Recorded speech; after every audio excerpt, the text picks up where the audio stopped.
بسم اللہ الرحمن الرحیم۔ آپ سے گزارش ہے کہ ہمارے چینل کو سبسکرائب کریں اور گھنٹی کے بٹن کو بھی دبائیں۔ حضرت بی بی مریم کے والد کا نام عمران ثانی اور والدہ کا نام انا بنت کاکوزہ تھا۔ قرآن میں سورہ ال عمران کی آیت نمبر 35 میں فرماتے ہیں، جب کہا عمران کی عورت نے کہ اب میں نے نظر کیا تیرے جو کچھ میرے پیٹ میں ہے سب سے آزاد رکھ کر سو تو مجھ سے قبول کر، بے شک تو ہی اصل سننے والا جاننے والا ہے۔ اس وقت کے رواج کے مطابق جو لڑکا اللہ کی نظر کر دیا جاتا تھا وہ نہ تو شادی کرتا تھا نہ ہی دنیاوی مشاغل میں دلچسپی لیتا تھا، صرف عبادت گاہ کی خدمت کرتا اور خود عبادت میں مشغول رہتا تھا۔ بی بی مریم کی والدہ نے بیٹے کے عطا کرنے کی دعا اس لیے کی تھی کہ رواج کے مطابق عبادت گاہ کی خدمت کے لیے صرف لڑکوں کو قبول کیا جاتا تھا، لڑکیوں کے لیے اجازت نہ تھی۔ چنانچہ جب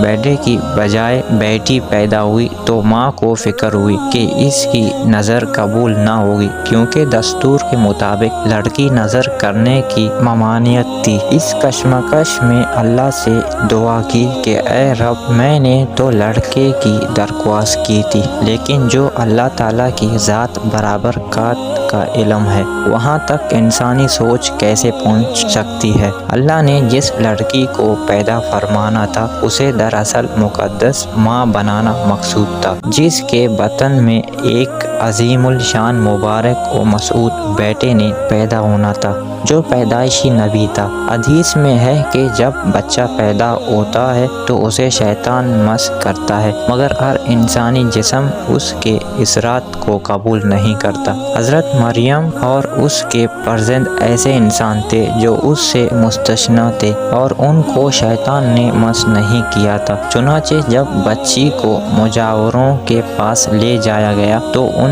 میں اختلاف پیدا ہو گیا، ہر کوئی خود کو زیادہ حقدار سمجھتا تھا۔ پھر یہ فیصلہ ہوا کہ مجاوریں وہ قلم جن سے وہ توریت لکھتے تھے پانی میں چھوڑ دیں، جس کا قلم پانی کے بہاؤ میں بہنے کی بجائے الٹا بہے وہ حضرت مریم کی کفالت کا حقدار ہوگا۔ اس مقابلے میں حضرت زکریا بھی شامل تھے، ان کے قلم کو اللہ نے پانی میں بہاؤ کے الٹی طرف بہا دیا اور وہ ان کی پرورش کے حقدار ہو گئے، اور بی بی مریم کو اللہ کی منشا کے مطابق حضرت زکریا کی کفالت میں دے دیا گیا۔ حضرت زکریا کی بیوی حضرت مریم کی خالہ لگتی تھی، اس لیے ان سے بڑھ کر ان کی بہتر پرورش کون کر سکتا تھا۔ جب اللہ تعالیٰ نے بی بی مریم کو اپنی بارگاہ میں قبول فرمایا تو عبادت گاہ میں ان کے لیے ایک حجرہ مخصوص کر دیا گیا جہاں وہ دن بھر عبادت میں مشغول رہتی۔ اس دوران اللہ کی رحمت اور برکت سے حضرت مریم کے پاس بے موسم پھل آنے شروع ہو گئے۔ حضرت زکریا کے ہاں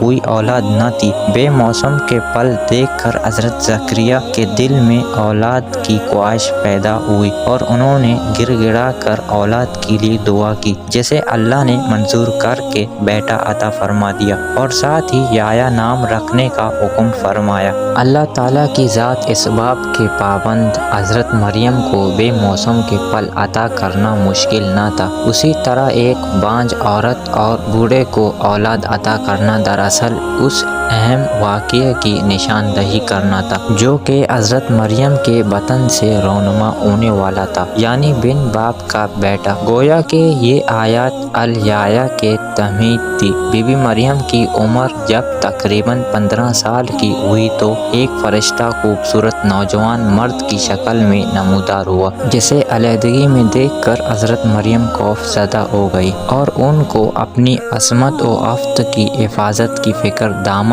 گیر ہو گئی۔ فرشتے کے چہرے پر تقوی کی آثار نمایاں تھی، تاہم بی بی نے اپنی عصمت کی حفاظت کے لیے خود کو اللہ کی پناہ میں دے دیا۔ یہ عفت اور پاک بازی کا ایک طرح کا امتحان تھا جو اللہ کے خاص بندوں پر اکثر ہوتا ہے۔ اس شخص سے کہا کہ وہ وہاں سے چلا جائے۔ ان کی پریشانی دیکھ کر نوجوان نے کہا کہ گھبرانے کی ضرورت نہیں، میں انسان نہیں، اللہ کی طرف سے بھیجا ہوا ایک فرشتہ ہوں۔ آنے کی وجہ بتاتے ہوئے فرشتے نے کہا کہ آپ کو ایک پاکیزہ اور مبارک و مسعود بچے کی ولادت کی